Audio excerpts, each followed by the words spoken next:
Welcome to Cooking with Kristie. Today we are going to make chips and nachos.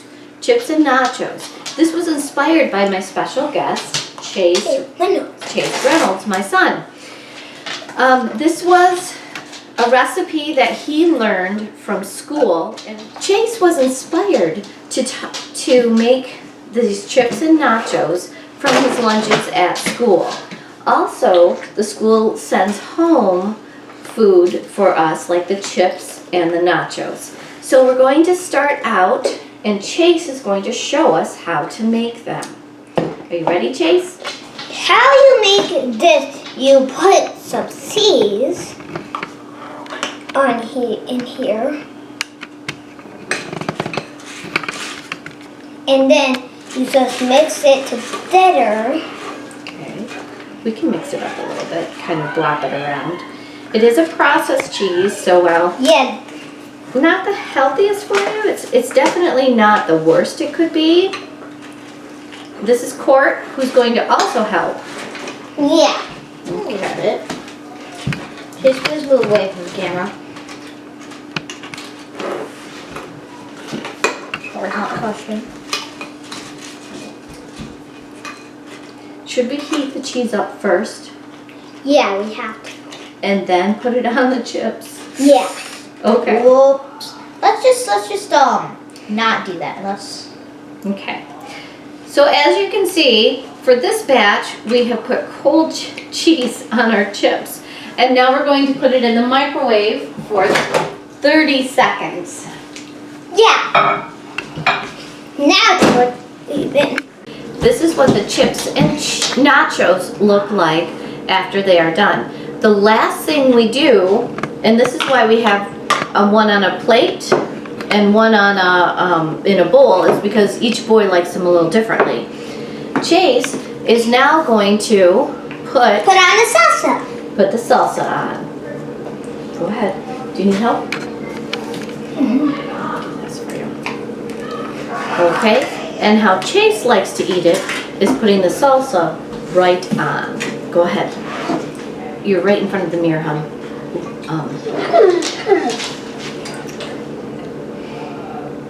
And there you go. Then you should stir it up a little bit. Okay. Good job, bud. Court likes to make his chips a little bit differently. He likes to take the cheese and put it in a glass bowl, or a microwavable safe bowl, and he likes to microwave it for 30 seconds and warm that cheese up. So after you've put the cheese into the microwave for 30 seconds, you can see how much soupier it is. And so Court's going to show you how he puts his cheese on his chips. Hello, I am Cortland. I was showing you how I like to put my cheese on. So I like to take my cheese. If it's not too hot, I'll move it right here and do that like this. But it is a little hot right now, so I'm going to move it around like this and move it around. I don't want only like one or two to get a lot of cheese and then just one, and it's like all the rest not have. So I'm going to try to put it like an equal amount. If I get a little bit more on some cheese, some than others, I'll spread it around like this. Of course, I'm not going to get everything because there's some tiny pieces underneath that I can't get, but I am okay with that. So, how Court and Chase made their chips and nachos inspired today's dinner. And of course, I'm trying to expand as a cook. So today, we are going to make our own nachos with chips. And I'm going to add more ingredients than Chase and Court did. We're going to start with making our own seasoning pack. This is the first time I've ever done this, so we'll see if it works. We will use the following ingredients: onion powder, cumin, chili powder, garlic powder, salt, paprika, pepper, red chili pepper, crushed, and oregano. So having never done this before, I am hoping that it'll all work out. We're going to start with a chili powder, and you need 1 tablespoon of chili powder. So I try really hard to get it as even as I can and put it in there. So there's my chili powder. Then the next couple are 1/4 teaspoons, and it starts with the garlic.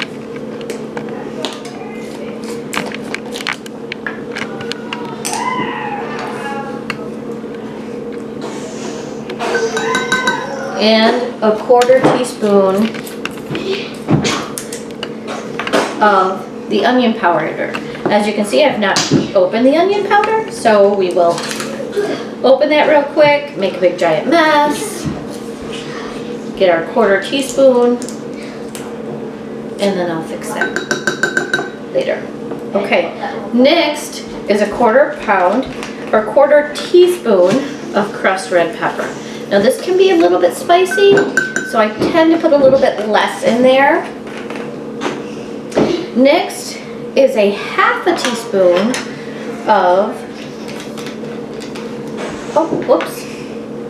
it's a 1/4 teaspoon of oregano. See, I put this in order so that I wouldn't mess up. And it's a 1/2 teaspoon of paprika. Okay.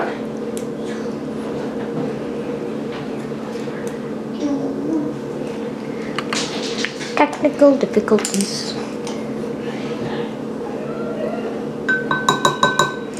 Then we have 1.5 teaspoons of cumin, which is not something, as you can see, I use a lot of, so I'm not as familiar with the taste.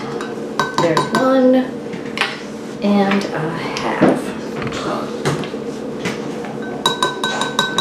And finally, 1 teaspoon of salt,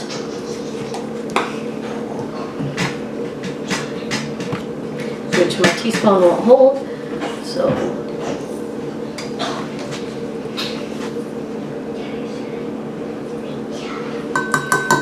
and 1 teaspoon of pepper, which of course I have to grind, so it's not exact, but as much salt as was put in there, I'll try and put a little bit more.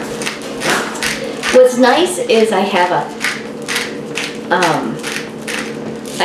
a Pampered Chef bowl that has a airtight lid because that's what they recommend you use. And then you mix it up. You also can stir it as well, and you can let it set and set together for about 10 minutes. You can use any kind of meat you want to use nachos, to make nachos. We tend to use turkey because we feel turkey's a little bland, but it holds the seasonings really well. Also, it is a lower in fat meat, so it makes our nachos a little healthier. I am going to brown the turkey, which means I'm going to put it in a saucepan and heat it up until it's brown.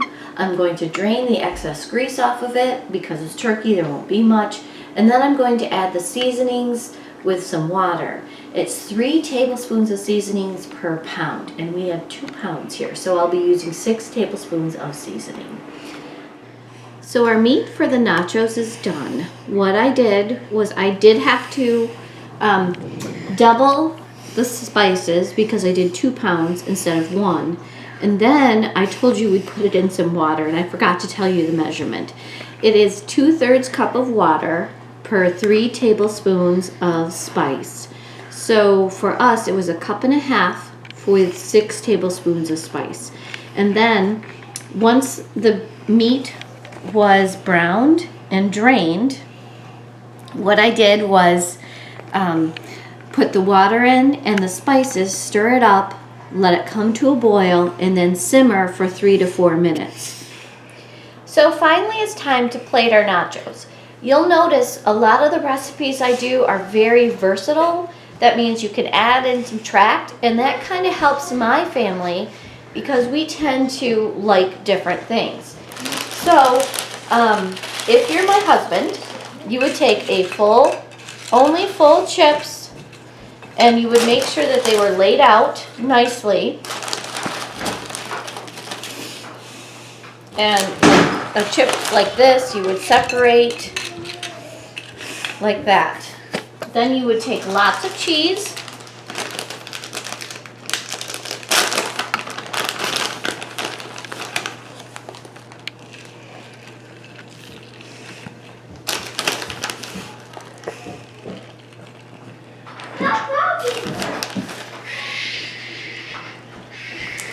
Okay. Once you've got the cheese on there, you put it in the microwave for 30 seconds.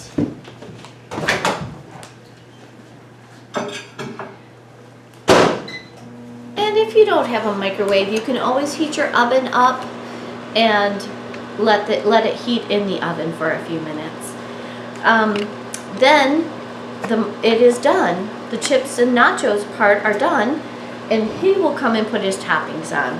We have sour cream, salsa, and guacamole along with the meat. A lot of people actually put in lettuce, tomatoes and onions, green peppers, jalapenos as well.